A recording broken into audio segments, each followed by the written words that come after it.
You're a real friend. So I'm Joni, and I'm somebody who works here at the Children's Theatre, and I just want to say thank you to all of you coming, and especially thank you to the Firesign Theatre, who has agreed to come in here and do this as a benefit for the Children's Theatre. So one of the things we're doing right now is we have a matching grant that's out in the community. So everything that you've given today will be counted as a donation toward that grant. So your $10 will become 20, which is very exciting in these economic times. And I also have this really lovely photograph that has come to light. I just want to show it to you because it's really, I don't want to mess with it though too much. But it's from 2005. And so whoever today would like to make a contribution, whoever makes the highest contribution to the theater today, we would award this picture to as a gift. And if anybody wants to talk to us right after the show, Shelley Marshani, our managing director, is here, I'm here, and we can happily talk to you about the Children's Theatre, what we do here, what we're about, and how you might help us. So, okay? And so, I just want to say one thing about the Firesign Theatre. I'm getting hot up here. And that is, I think, the best quote about them. I'm sure you've heard this, but Library of Congress called them the Beatles of comedy. And thank goodness they didn't break up, you know? So I'm really glad they're here with us. They may be doing that right now. So just keep hoping. all you need is love. All you need is love. So I'm going to introduce David Ossman. How long ago was this that we did this film? About 6 years ago? Something like that. On or about. And we were given the opportunity by Steve Sandoz, possessor of a wonderful name, if you remember the early days of Pharmacopoeia, Psychedelica, Steve Sandoz. And anyway, Steve worked for an advertising company called Wyden and Kennedy. And he got some bucks together and wanted to do a movie with us, which he wrote, called God's Clowns. And I always felt that he gave that name to us. You know, we can now advertise ourselves as God's Clowns, as you will shortly see in this 13.5-minute movie, shot on the top of Mount Hood in one day, and you'll see actually the passage of sun. Long day on top of Mount Hood. But it will pass very quickly for you guys, and we actually have not seen it since then because we just had it come.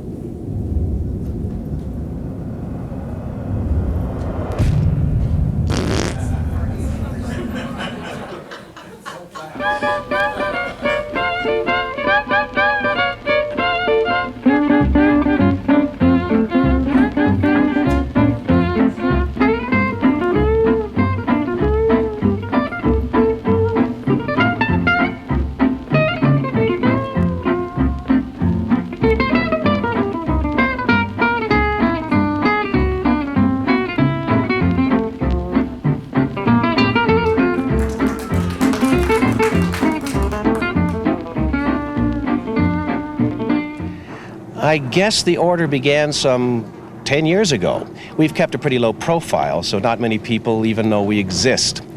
It was actually founded by Brother Marty, who before he began the order was a tax attorney from Akron named Arnie Branch. Arnie was a good enough tax attorney. I mean, he loved the tax code. But no matter how many IRS rulings he successfully challenged, he always felt that something was missing from his life. And then he saw young Frankenstein. Dr. Frankenstein.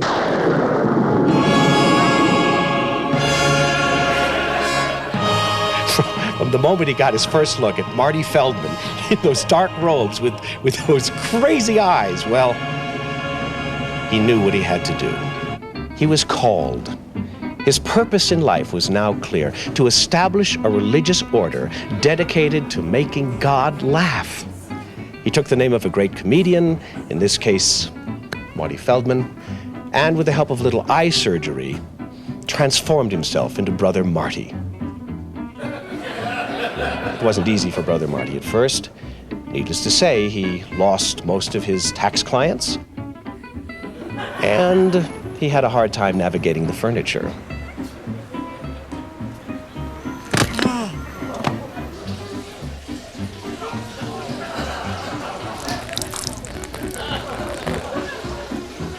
But he persevered. He recruited others who felt the same calling.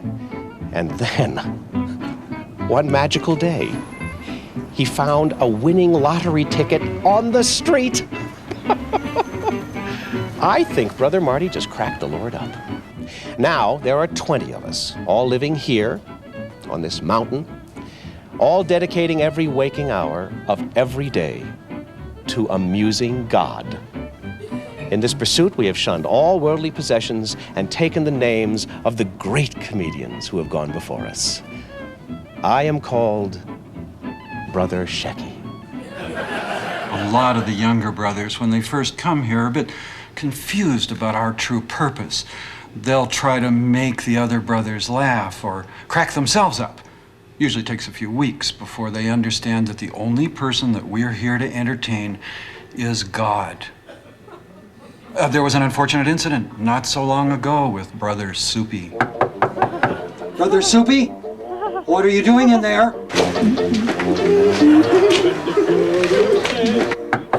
Brother Soupy, let us in. Break the door down.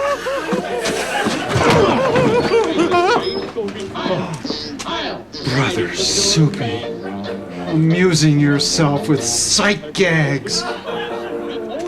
Take those things off immediately. For penance, you must do 50 spit takes and 30 pratfalls. And make them funny. There are rules here, just as there are in any religious order. No sight gags, no working the crowd, no making the other brothers laugh. We've outlawed whoopee cushions because they're not honest. True comedy comes from here. Or from here. A fart is undeniably funny, so we exist entirely on a diet of beans and cheese. Oh Lord, bless this food, and let it produce in us the flatulence which you find so amusing.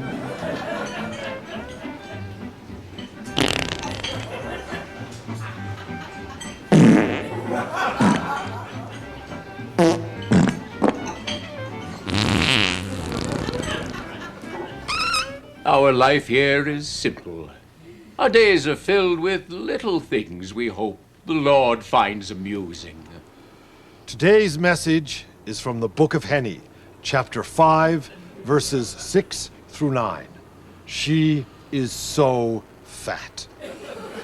She is so fat that when she stands at a bus stop, people try to board her. She is so fat that when she sits around the house, she sits around the house. She is so fat that when she pierced her ears, gravy came out. She is so fat, she has other smaller fat women orbiting her. Ha, ha, ha, ha, ha, ha. Others of us may sit for hours doing spit takes.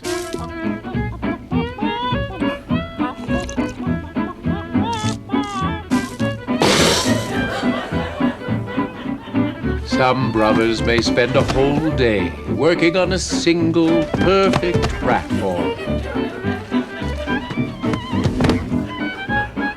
And when we need refreshment, we can always count on a tasty piece of watermelon, thanks to Brother Gallagher. For extra income, once a month we gather all the brothers together to record laugh tracks for popular sitcoms.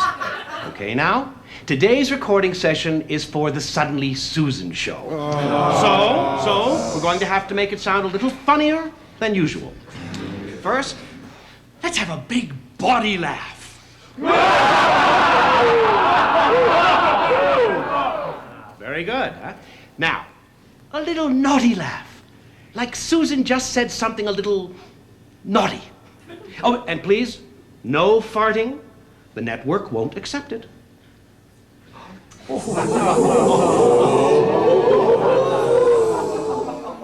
Excellent. Finally, a medium laugh, swelling to a large laugh, and ending in applause.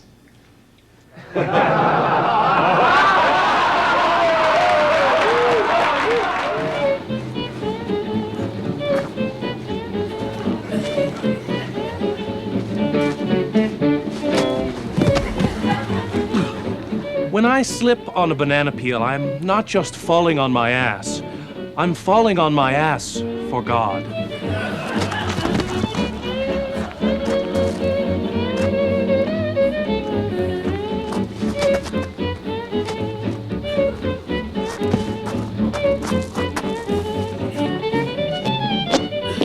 Keeping the vow of celibacy our order requires is really not that difficult for Brother Urkel and myself. Most women just find us too annoying to be around.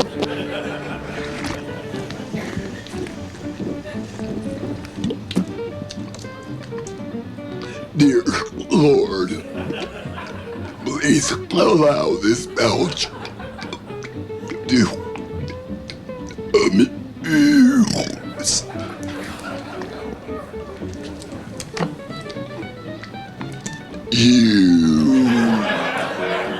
All the elder brothers spend a bit of time each day working with the initiates to help them learn some of the basic skills that our order calls for. All right, take the pie and pow. You've got it? I think so. Pow!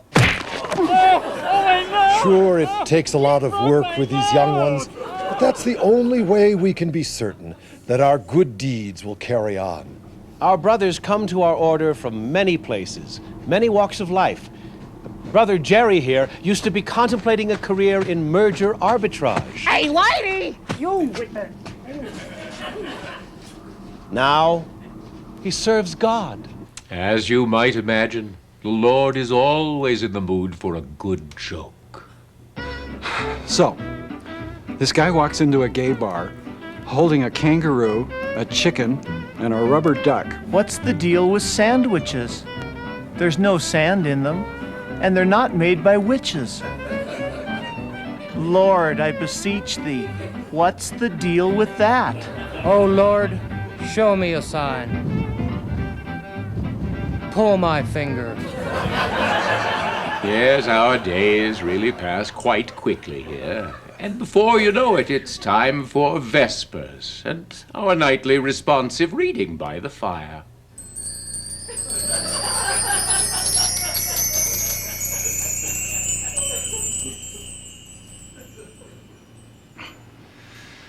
Very good. Now, Brother Mo will lead us in a reading. Brother Mo. Thank you, Brother Groucho. Let us begin. Knock, knock. Who's there? Alaska Bear. Alaska Bear. Who? Alaska Bear, but he may not know the answer. Ha, ha, ha, ha.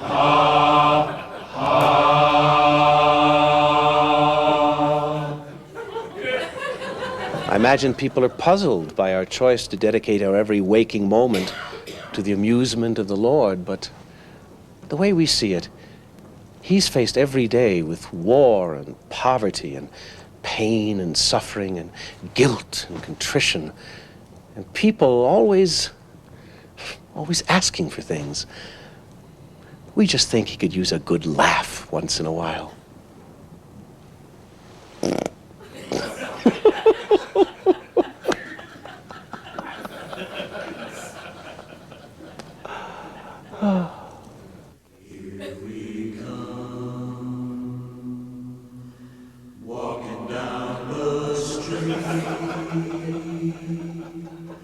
We get the funniest.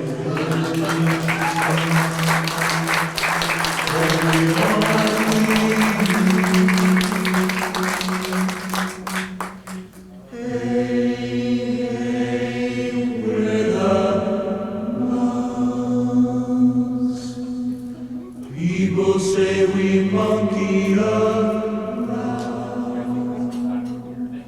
but we're too busy chanting to put anybody down. Where are all the children? That's what Where were them? benefit for the children. Okay. Young in heart, I guess, is more like it. Okay. All right, we're here we are. So Yes, here we you can this is your one chance to get everybody to on the same stage and ask those questions you've always Do you wanted wear to contact ask. lenses? Yes. Yes, I do. We once had I don't want to make anybody nervous. I'll put it in. we once had a terrific sketch. What was it where Phil loses his contact lens in the middle of the show? Wasn't it the... Did we- Oh, God, what was that? Did we do it in Dangers? I don't remember. There was something there. You know.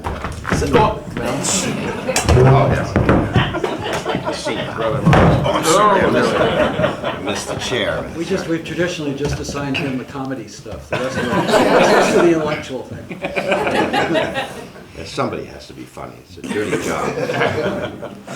Okay, anybody. Because we can't see you. So, Right, yell so- out. This gentleman right here. What are you guys up to? What are we up to? 3 a day? Two at night, I Well, think. we have committed ourselves because other people have tried to commit us. Oh, that's much better. We've committed ourselves to doing some touring. And since now 3 of the members, these guys, all live in your area, and I don't, I'm pretty much leaving it to them and just try to make myself available when I am to, participate. So they should talk about how they're doing it. And we also have a colleague named Maureen Weston, who's been helping us put it together. So we've got should be here. any She minute. is arriving at any moment. Yeah, we're doing a show we're doing 2 shows. These were the 2 dates that were available when we did our show in Los Angeles. We did 4 at a small theater in LA. We had such a good time. We got back here and said, okay, when can we play Wicked? Well, it started in Monterey. Well, that's right. It started in Monterey. A fellow named Warren Dewey has a beautiful theater called the Golden State Theater. Beautiful theater that he's restored there. And he's a great pal of Firesign. He had a studio in Santa Monica and actually produced our Fools in Space show for XM Radio. So we had a long and delightful history with Warren, and then he went up and took over this theater. So that was kind of what kicked off. Yeah, he wanted us. He just wanted us to play this theater. So Yep. we decided, okay, we will get together. Let's do it. Big old house, one of those Beautiful big old house. houses.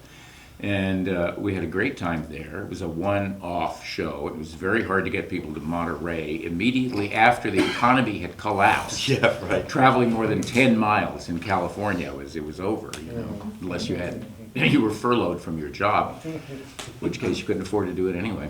So, but we had a great time, and then we did the 4 dates at the Barnstable in Los Angeles in a small house, so that for the first time we didn't have to carry props, costumes, and a whole lot of other things beyond our own selves and the scripts we hold in our hands. And it was appropriate then to come here and try an even slightly smaller house than the LA house. But who wouldn't want to play Wicca, because it's such a great little theater. I know for a fact that a lot of you people have seen us perform in our larger shows. How many have seen us do shows before? Yeah, and you've seen the big shows where we had costumes and lights and flash pots. Any of you? Yeah, flash pots. And balloons. Our one effect, although we had a balloon. Balloons. And you had an exploding hat. Phil had an exploding hat when we broke the president, which we rigged out of a hat that Jimmy Durante wore in, what was it, Peter? It was a W.C. Fields copy. Imitation. Imitation in the Big Parade or something like that, which I recently found in a trade magazine in L.A. had sold for $31,000 to some did we collector. lose it? I have no idea. And we knew it was ours because it had been cut I around cut it the top. to rig it so that snakes and things would come out of the top. Well, we should should put in a police report. I agree. Exploding hat. I wrote to them about it, and I said, first of all, it's not W.C. Fields' hat. They had a picture of W.C. Fields, and I said, it wasn't his hat, it was Jimmy Durante's. So we got him there, but of course, there's no silence, just silence. They've already collected the 31,000. They got the 31. Somebody got it. Here's 2 of them. Yeah. So to just wrap that up, we're looking for More hats. dates and more hats along the way. We're going to play Kirkland. Is it 23rd, 24th? 22nd, 23rd. 22nd, 23rd, a Friday, Saturday at the end of the month, and on Sunday we're going to go do 2 shows in Tacoma. So we're going to cover this area Friday, Saturday, pretty Sunday. thoroughly. The really big thing about these shows that we're doing for Monterey On is that these are the first shows we've ever produced on our own. We've never been small businessmen particularly, and now we are. And this is the first time we've ever invested our own money and done everything exactly the way we wanted. Everybody you see working on the show, Mo Taylor, who's here, is been in on the ground up and has created. Taylor, for instance, has created the sound design virtually by himself. I mean, we're the theoretical masters of sound, and he's basically Taylor Jessen, ladies and gentlemen. He's telling us what to do. He doesn't have to stand up because he's taller than all of us. So that's a huge, it's boring, particularly that part of it, but for me that's the biggest fun to actually see us actually combining fart jokes and business in these later years. It's turning out, it's doing really well. I mean, I can't believe how much money we can suddenly make doing this after many years of working for promoters, and all very nice and everything like that, but we just don't make anywhere near as much money as we do this way. And in this economy, that's a really good idea. Since we've mentioned Taylor, another aspect of what Taylor has done for us as archivist, he is the official Firesign Theatre archivist, knows more about us than we know about ourselves. Or could possibly remember. Or could remember. Or care about. Or, yeah, care about. But he has assembled over the last 10 years or so the entire archive of Firesign Theatre radio on the air from 1960. We've got Seven? everything from 70 to 72. 70 to 70. 70 hours worth of 3 improvisational radio shows we did. Dear Friends, Firesign Theatre Radio, Hour, and Let's Eat. And he's got them, and he's cleaned them up, he's produced them, he's done the whole thing, archived them. They're ready to go. He's taken most of the humor out of it, so doesn't offend anybody. 63 of those hours is me shouting, "Hey, I'm Les Thompson, and here's another."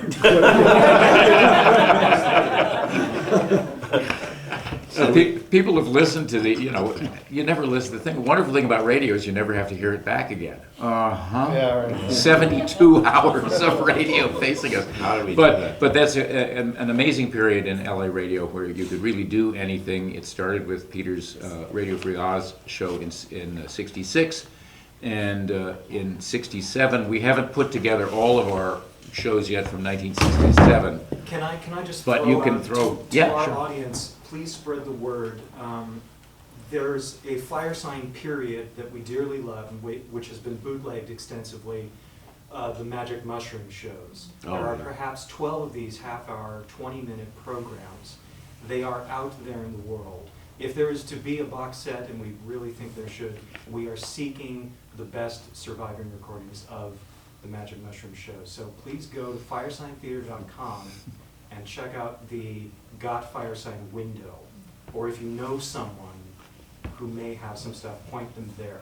That's where people can write to Firesign if they have home recordings. I still find it quite amazing that we were so careless about keeping track of all our stuff, Well, it wasn't that we were so careless, as that every one of those shows that we did was the reel of tape with Stoltman out of the collection of the shows. Really? Yeah, yeah, we lost all of our performances. We don't know who stole them. We don't know. They're probably going to be sold for $31,000. Yeah, it's like W.C. Fields' rare recording. Yeah, no, those aren't Firesign Theatre. That's Jimmy Durante. He catched my hat. But of course, for those of you who perhaps don't know our history, that was the beginning of our working our comedy chops together, inspired by the style of the Goon shows. And when Peter took his Radio Free Eye show into a live format at this wonderful club over there in North Hollywood, it was before it was North Hollywood. It was just the No Hollywood. We would do these little half-hour comedy presentations as part of the show. Mm-hmm. Yeah, it was, and speaking of Radio Free Oz, well, it's about to appear again. So Yeah. One question has elicited a lot of That's right. response. What are you doing on the radio now? Good question. Well, Radio Free Oz initially launched in Los Angeles in 1966 on Pacifica Radio, and at that time, FM was an extraordinary experience to people who knew AM. And FM at that time was they were just playing nothing but dead Germans on the station. And so along comes Radio Free Oz and creates alternative radio. It was a huge, freeing experience, and FM became free FM. Well, now we have the same experience. We have radio, but now we have web radio. And web radio is universal. It's always drive time somewhere on the net. It's available. It's not subject to the FCC. That's not the issue in this case. And I'm bringing Radio Free Oz back on the air. And sometime in February, I have to push it back, maybe February 13th. And I'm operating out of radio station KWPA in Coupeville. And the studio is in the harbor master's office at the end of the So if any boats start going aground, Peter, I could just call you on the telephone there in the studio. Oh, yes, yeah, just go. No, they don't have a line. I can use my iPhone. You can't call, you can call me, and it's uninsulated, so it's uninsulated radio. And it's right there on Penn Cove, where the greatest muscles in the world, so it's all muscle radio. And the idea is they've already got $100,000 worth of advertising slogans out of it. So they've been there 2 days. Well, it's actually peer-to-peer radio. But it's not peerless, because without peer, I'm responsible. So the idea is that you'll be able to hear it 2 ways: live, either live stream if you're there at 10 o'clock Pacific Standard Time, wherever you are, wherever. You could be in the stream and listen to it. Because we'll try to create enough bandwidth so that a lot of people can listen to it live, and then of course you can stream it in archive or download it and podcast it. And we think this is going to be a marvelous way to get the Firesign Theatre's that special kind of humor back on the air. My idea of fun is working with these guys, and therefore any opportunity I can take to do it in any format, I will do it. Now, when would you be on the air, and when would we have to be in front of a machine? Well, are we involved? I know. Oh, yeah. I was going to ask that question. When did that happen? That's what I wanted to know. I wanted to make sure it was real before I came forward, and I didn't even use your names to get on the air. I just said the Firesign Theatre. I didn't say You just said several shellfish will appear. I have this vision in the summer, with the sun shining on Penn Cove. It's just absolutely beautiful. All these boats coming up and mooring around the edge of the pier. Actually, it's the pier. There's a walkway around it. So I'm sitting here. I'm not this far from the window. So tourists are going to go right by. And look in. It's got wonderful authenticity of northern exposure. So it'll be for those who are, if we can get the guys live in the Harbor Master office, just live radio, we can just clam up.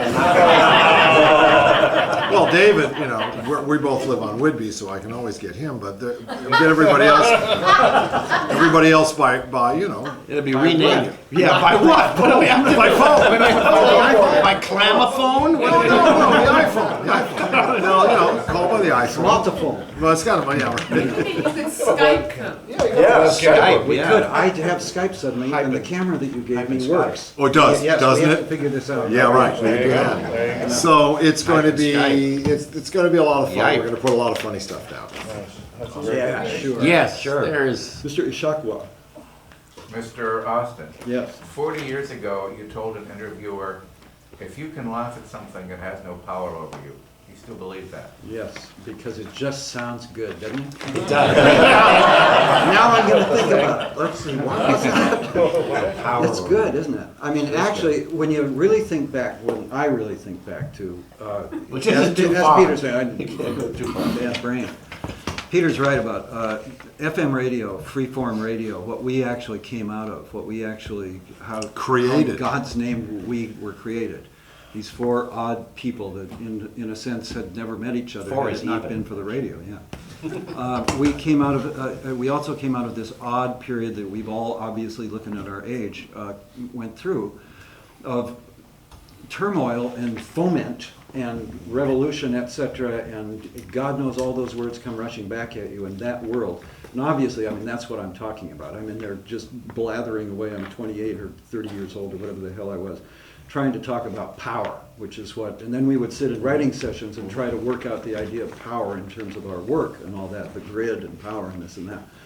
And it all got down to the feeling. Peter and I were both incarcerated by the Army for a while. At that time. Yeah. At the time we were in the Army, reserves. Everybody was running scared. Everybody, we as a Beat the generation Reaper. were scared shitless. They called Beat the Reaper when the draft at Yale. In the alumni magazine, they used to have this thing called Beat the Reaper, which was when, you know, picking numbers out of a hat. So, you know. So we all tend to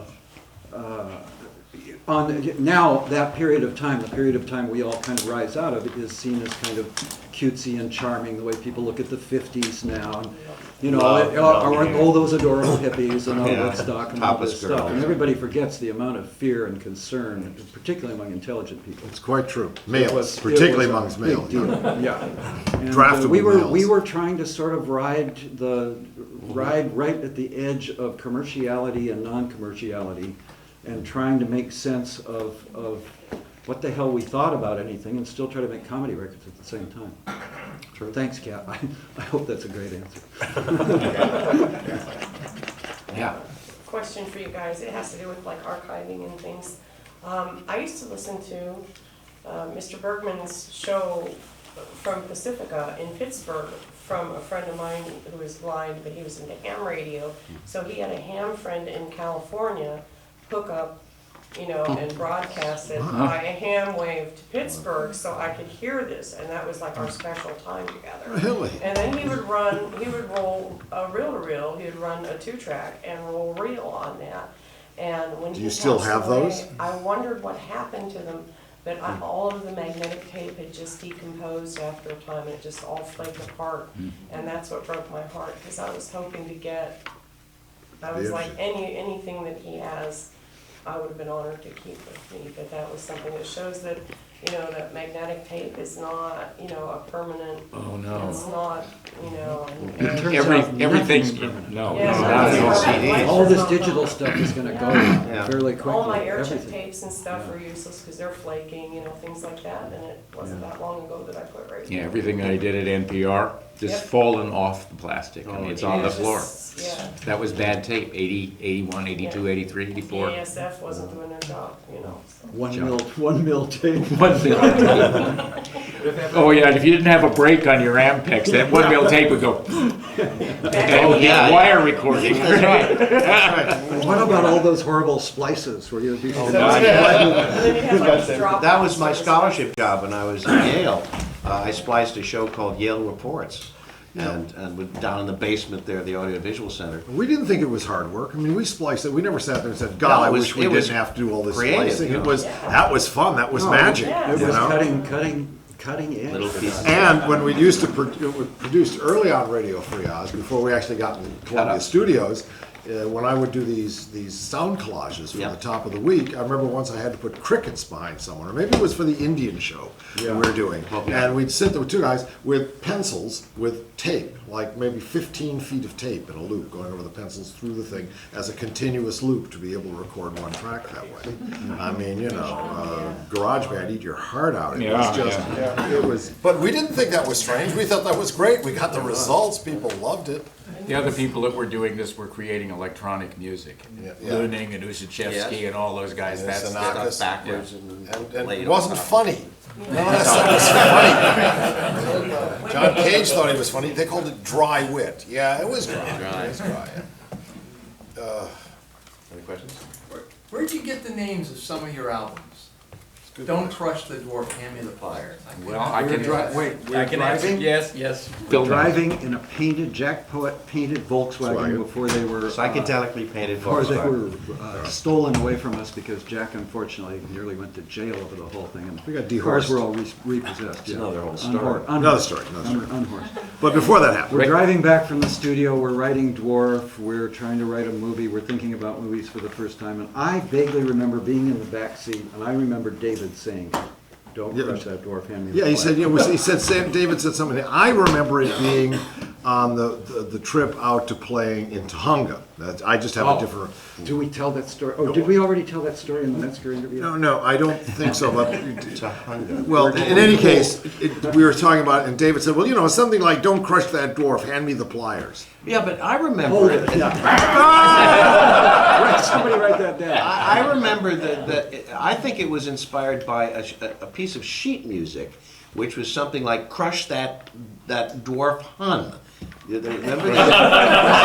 I tell you. So I can't answer that, except that one popped out of my mouth. Here's when I first heard "How Could You Be." Peter and I are standing in the kitchen. No, we're in the back. We're waiting to go on stage in Tahunga at this theater. Was this the Fahrenheit 451? We were playing with Fahrenheit 451. Sunline Tahunga, that's right. I'll tell that story. Just quickly, on the marquee, I mean, on the outside it said, Firesign Theatre, next week, marquee chimps. There was nobody in the audience. You would have been a big crowd. It was playing Fahrenheit 451. We played in front of the screen. The last vaudeville act. And we changed in a barbershop down the street. Next door. So Peter and I are standing backstage, not backstage, but in the aisleway, next to the stage. It's theater. And Peter said, I think we ought to call the next album, How Could You Be in Two Places at Once When You're Not Anywhere at All? And I said, Peter, we gotta go on. It's too long.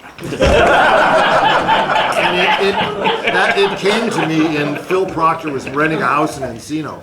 When that came to me originally, I was standing in the middle of the kitchen doing something, and it just came out. I sang it, and then I mentioned it to you.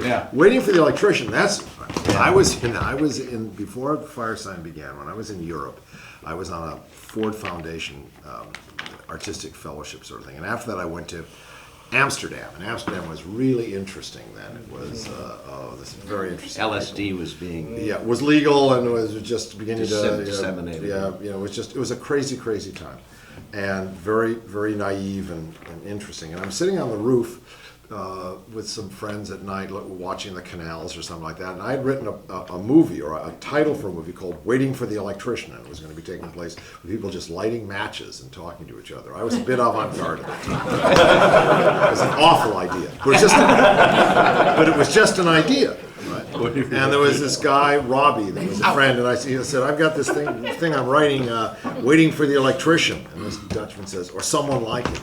And I brought that title with me from Europe. That was straight off of there. We had the title before we wrote a word of the album. We knew we were going to write a piece called Waiting for the Electrician or someone like that. And that's where we got Holy Grid and all that stuff we went through. Well, we did do that improvisation in the student union at UCLA based on that title, where we pretended that we were the Bulgarian National Orchestra in exile. That's how we appeared. And we didn't speak English. No, so we did this presentation in mime. dressed in black. Yeah, it's the last time. Yeah. Let's see. And bozos? Remember what we first called bozos? We'll be Hieronymus Bosch in a moment, but Faust. No, then there was, no, it was Think the about death and transmogrification of Saint Beeple, the macrocephalic Oh, you're clown. right. That's right. Saint The Beeple, one the I said was macrocephalic. what dwarf was supposed to be.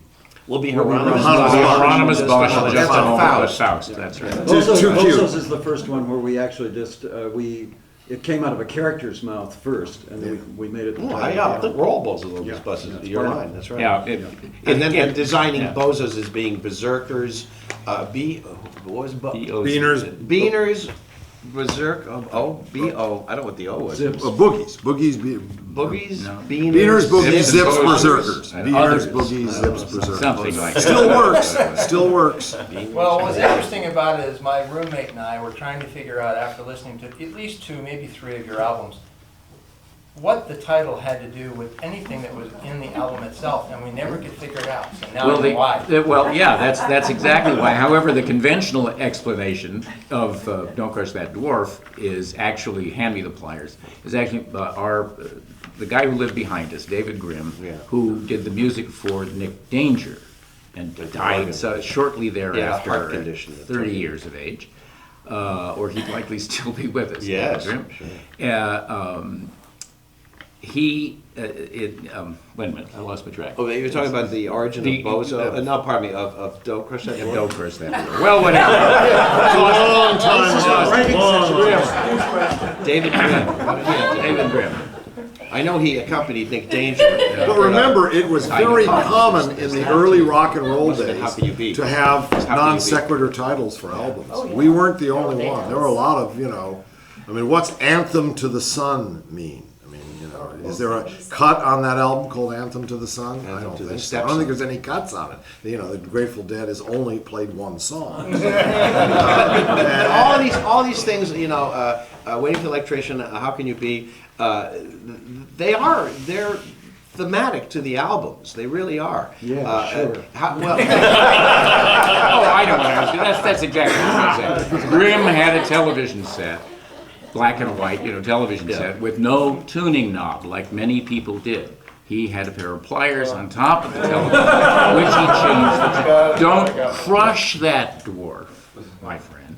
Hand me the little pliers. I can change one way. That's standard bureaucrat. Also, once we came up with the title, or come with these titles, we would start to think in various ways about what it meant. What does this mean? Yeah. And one of the things was that we heard that they hired little people to work inside the wings of planes during the Second World War, so they could put rivets in the planes. So, in other words, utilize people who are different from we are and smaller we are.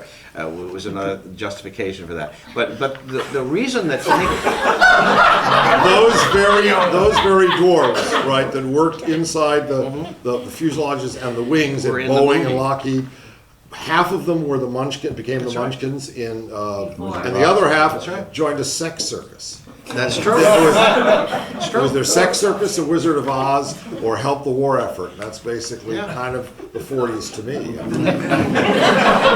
The most obvious thing on Don't Crush That Dwarf is I'm sure everybody just figured it was a pot joke. That you were. I never thought. Oh yeah, the pliers. Don't crush that dwarf. Hand me the pliers. Hand me the whole. Yeah. See? Oh, that's right. Because we used to use.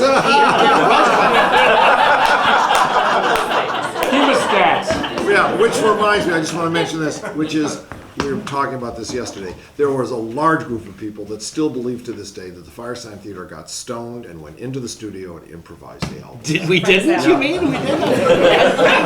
We didn't? Really? There were people that said, yeah, you guys were so stoned, you just went in there, had a great time, made those albums. I said they were scripted. No. I said we worked weeks, hundreds of hours on the script. Oh, months. God. It's no. You just went in there and got high. And I said, it took about six weeks.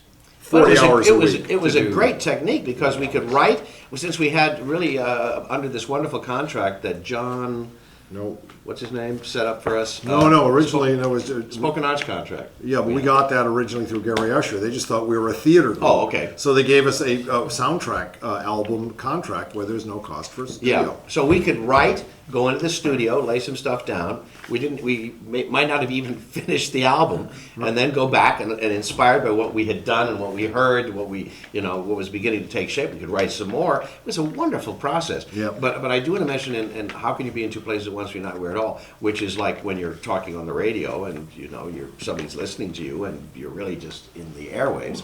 That's what it always meant to me. Or even the records, the same thing.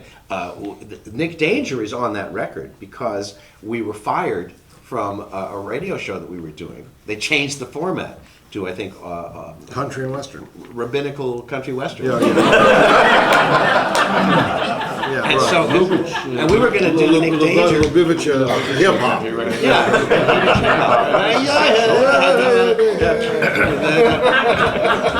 So it ended up on the record instead. Oh my God! But it was great at that time to be able to have these outlets. We were going to do a show called. I guess it was just the Firesign Theatre show, but the inside show was called 23 Skid Row. Yeah, that's right. There was the four of us. We lived at 23 Skid Skid Row. Row. It was like that kind of show where somebody knocks on your door and they come and visit you, and it was that Allen's Alley, the Allen's Alley sort of show. But and then in the middle of that, we decided to write this thing called Nick Danger. And we were going to do it in this big Masonic, not Elks Hall, the gorgeous Elks Hall. place. Oh. We had it all set up, and they just changed the format. Oh my God! There is a big Lubavitch DJ in L.A. What's it called K in a Circle? Isn't that what his name is? Oh, is that a circle? Yeah, K in a circle, right. Anyway, okay. Anything else, Mr. Yes? Well, are you? Oh, go ahead. I was just wondering if you had other names before the four of you agreed on Firesign Theatre and where the name came from. No, I named him. Before we walked into the studio, before the four of us walked into the studio together, Peter said, "Do you mind if I call you the Oz Firesign Theatre?" We looked at each other and said, Okay. Well, fire signs. Yeah, exactly. We couldn't use Oz because Walt Disney had the rights to the Oz stories to do Return to Oz or something, and so they sent us No, they called me. They called me on the phone. They said, "Hi, this is so-and-so from Disney, and you can't use Oz as part of your name because we own it." And I said, "Okay, are you the Disney company?" And they said, "Yeah." I said, "Well, we're the Firesign Theatre, and we own the."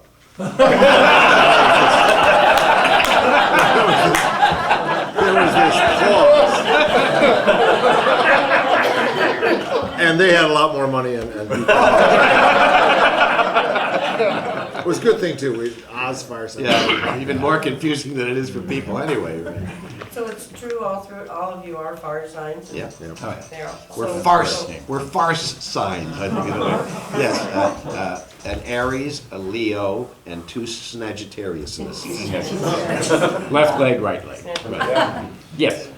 So, any plans for high school literature class study guides to compete with Wuthering Heights? Yes, we do. Yeah. We are going to publish Firesign Theatre radio plays and one acts, so that people will be able to do it, and we're going to publish the full script to anything you want to, the entire play. So yes, we are going to get out there and make our stuff available. Yeah, the actual script of anything you want to has, I think, 11 appendices, an extremely long introduction, and about 1,000 notes. Yes. Yep. And so the entire text is double what you'll ever hear on stage. Or that you would ever want to hear. However, we keep trying to work out how to work the critics into this. We're still trying to work that part We've out. actually moved a step closer because the man who produced the Dear Friends album and the series of shows, Bill McIntyre, is back working with us, particularly working with Peter. He lives down in Dunsmuir. Shall we tell the story, Pete? Go ahead, yes, please. I'll start. Yeah. Okay, Bill, this only happened maybe a month ago or so. New guy moved into the trailer court where Bill works. Bill's a videographer. New guy seems like a great guy. Everybody in this trailer court tends to have an odd story. This guy's odd story was, of course, that he had been captured by aliens at one point or another, dead serious. Yeah, right. It's a great story. Bill goes on and on, avoiding the guy basically, and then one day, Pete, Well, one day, Bill had been saying to him, well, I'll tell your story. I'm a videographer. I can put you on tape. The guy comes walking up and Bill says, this is the time. We're going to do it, right? He said, yeah. And the guy started to wheeze and died of a heart attack in front of him. What? Fell right down, died of a heart attack within a minute. Bill said, wait, I'll get my camera. I'll get my camera. Going, oh, great. So the aliens blew up the chip in his brain. Someone had put a chip up his ass. True story. Just because you're paranoid doesn't mean that somebody is not to get you. Why were we talking about this? I don't know, but I keep it to myself.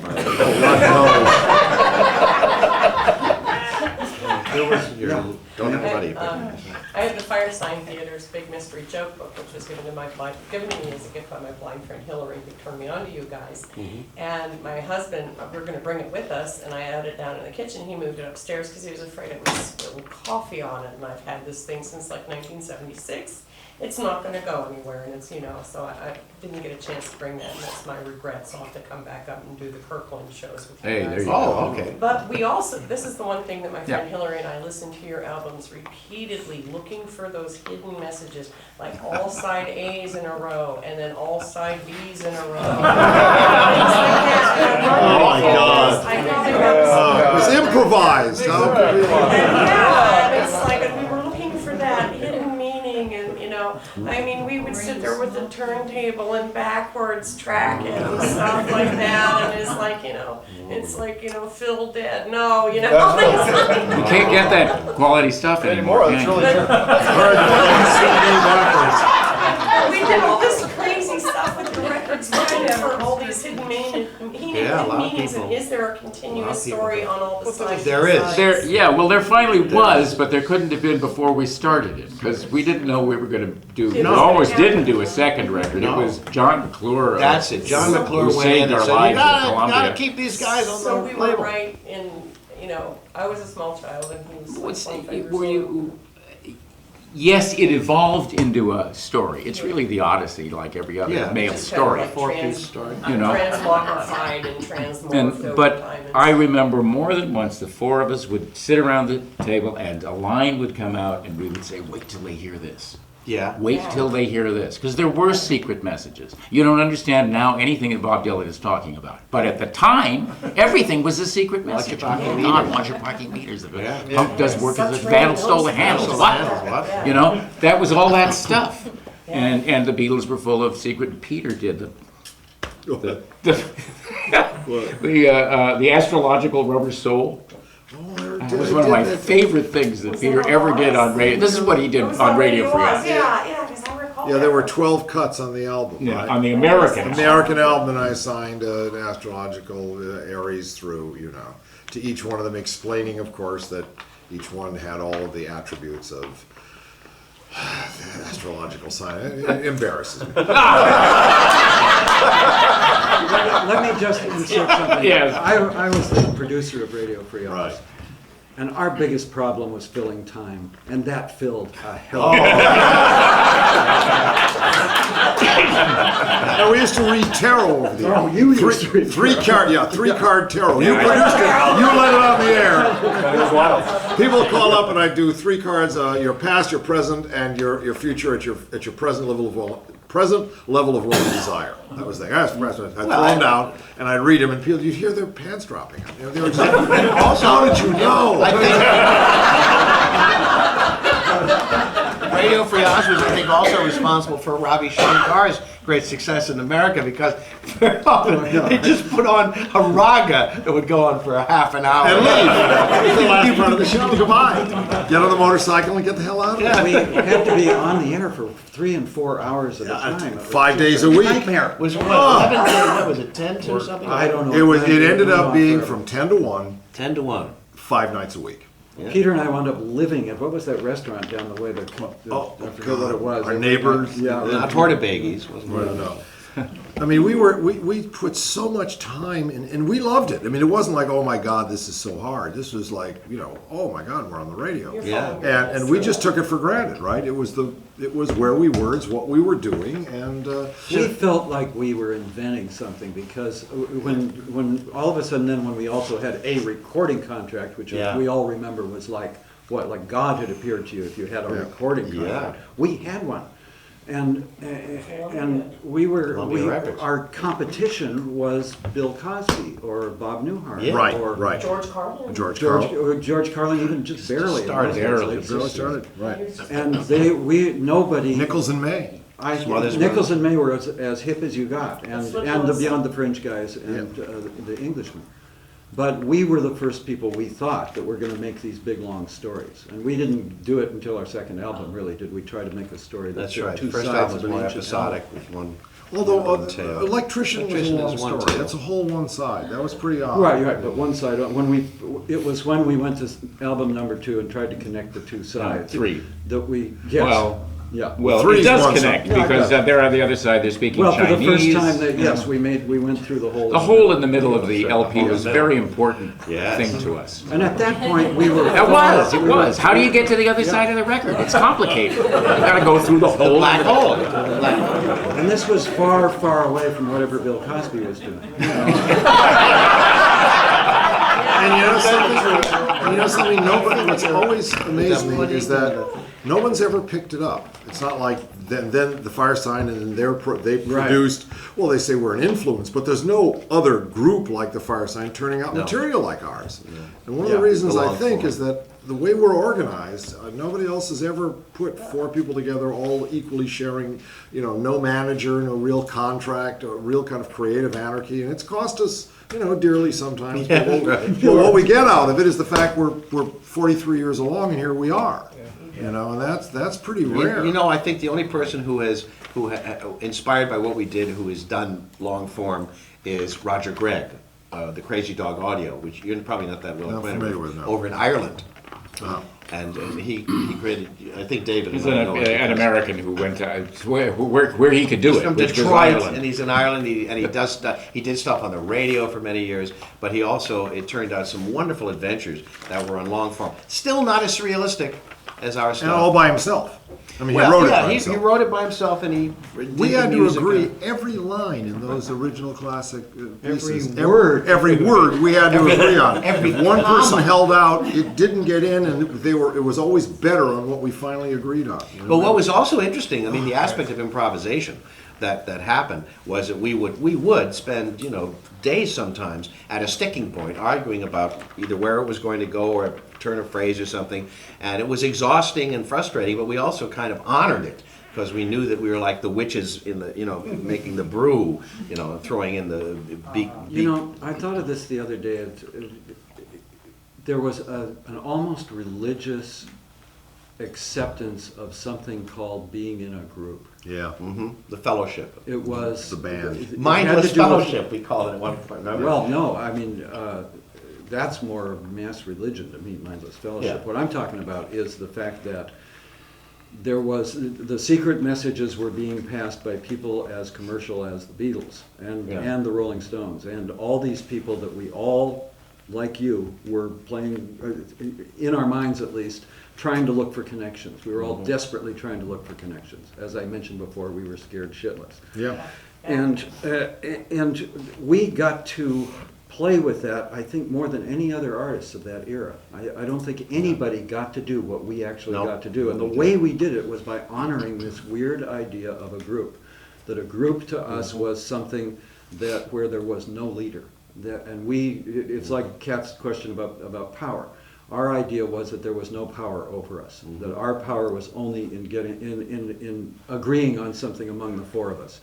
And there was never anybody. There's been periods of time where one or the other of us has taken the lead on something or this and that. That has nothing to do with what I'm talking about. It all gets down to the fact that if it's going to be called Firesign Theatre, it's every word has gone through all four of these heads, and we all have the right of veto. Each one of us has the right of veto. And we exercised it a lot. Yeah. But what I wanted to say also about it was that we sometimes have these long discussions and everything. Finally, we agree on what we're going to take in. And then we go into the studio, and something else would happen between us, and all that agonizing work would just go out the window, apparently. But of course it wasn't. It was just like laying a groundwork. It was like a blueprint for the work that came out of it, since we were all we were concentrating so hard together, towards a comedic goal. It was And amazing because process. of this odd recording contract we had, in which they never had to pay us any money really for anything, we got unlimited studio time. So when we were in the studio doing this, we could just stop. The engineers would stand there for hours as we continued the writing process in these expensive studios with Jack Benny's studio. Yeah, Jack Benny, yeah. We were working in the original Columbia studios. Andy there. Williams, who is in fact this tall. That's that big. He's gotten smaller as he's gotten older too. He's been older a little bit now. Yeah, we were in the part of that whole change. We started with Andy Williams, right? And soon we were scraping Moby Grape off the floor of the studio, or standing in the Or glass Peanut Butter Conspiracy. and watching the birds. Yep. They do what it was, Rosemary and Thyme or something like that, and then we'd come in and do our stuff. Chad and Jeremy. We did some stuff for. So we were right in the middle of those studios. It was great. Another part of our Phil Oakes, process, Mike Oakes. Another part of our process that made it so fresh was that we'd do takes, and the take might not be perfect, but we liked it so much we left in the flaws. Yes. There'd be times when but if you listen to it carefully, it all seems right now. But sometimes we do a 3-minute take and just love it, and there'd be somebody saying, no, leave it. We're never going to get better. Here's an example of a moment that's so small, probably only Phil and I know what it is. That when Phil was doing the sound effects for Nick Danger, he's doing the physical movement in the studio for Nick's voice. And Nick is walking into a place and it's shivery. What's your line? It's instead of the cold marble floor? Yeah, cold marble floor. And he cannot resist going, "Ooh." He did it last night. Which he does every time in the same spot, and that's an ad lib from that performance. It just is so funny. But you know where we really started playing with those techniques is when we were doing live radio. Yeah. And we worked with a guy named the Live Earl Jive, who was a very mischievous technician, sound technician, producer, and he would drop in sound effects and music and things in the middle of something that we were doing. In our earphones. Yeah, All of a sudden in a our plane's earphones. coming by, we have to respond to it. And we'd respond to it. And it would take us sometimes in an entirely different direction. It was a musical jazz improv type thing. Somebody do a riff, I'm telling you, those shows were such an interesting loosey-goosey combination of loosey-goosey and prepared material that that we brought into kind of influence. A lot of risk. Free. Go into totally not knowing what we were going to do for an hour. Yeah. Lights on. A theme would come sometimes. I remember we'd get together a little bit before the show, and some theme would emerge, and we go like, okay. And if you look at Cheese Log Wars. Remember that? Cheese Log Wars. No, somebody said Cheese Cheese Log. Log So Wars. Cheese Log Wars. Okay, The it's Terra Cheese Tit Log Tat Wars. show. Why not? What was the That was Olympics? the- The Sex Olympics. So we did It was the Winter Mud Olympics. We Winter did Mud the Olympics. Winter Mud Olympics. Yeah, something would emerge, and that would become. No, a way. that was Earl Jive. He put on a march in the middle of something. and we Yes, just that's went with right. it. Yes. Oh, no, And yeah. here they come.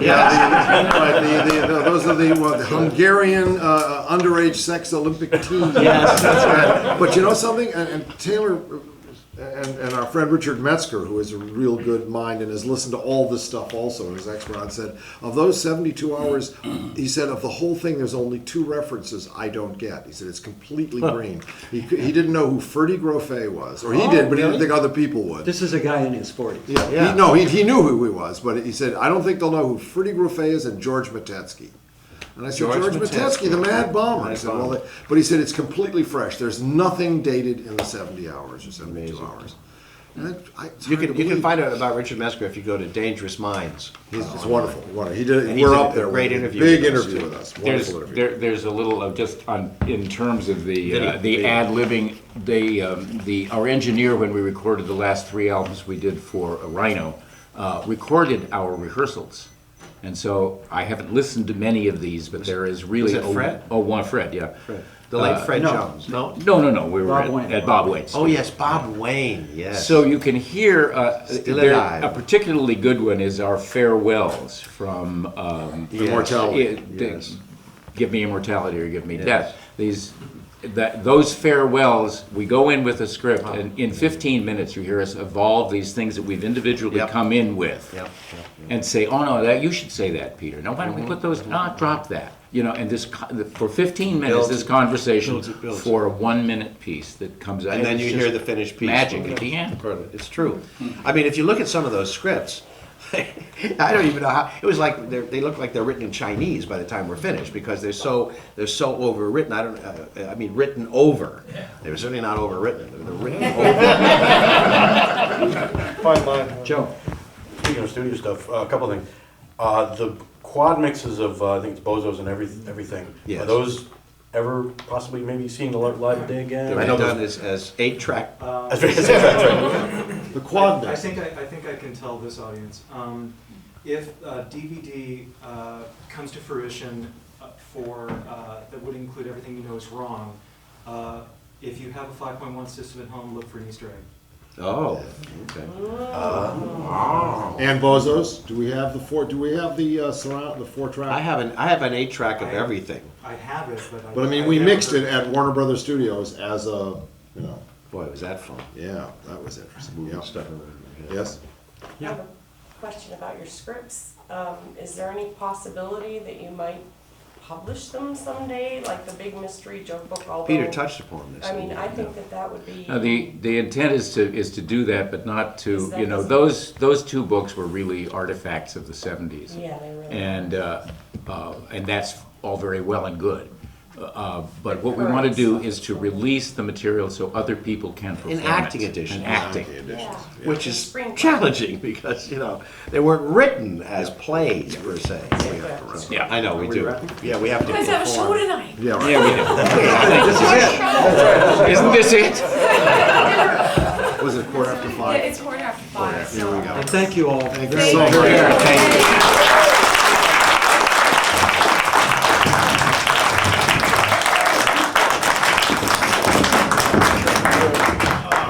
Alrighty then. Good to see you, Peter, on the stage. Jim White? Yeah, very good.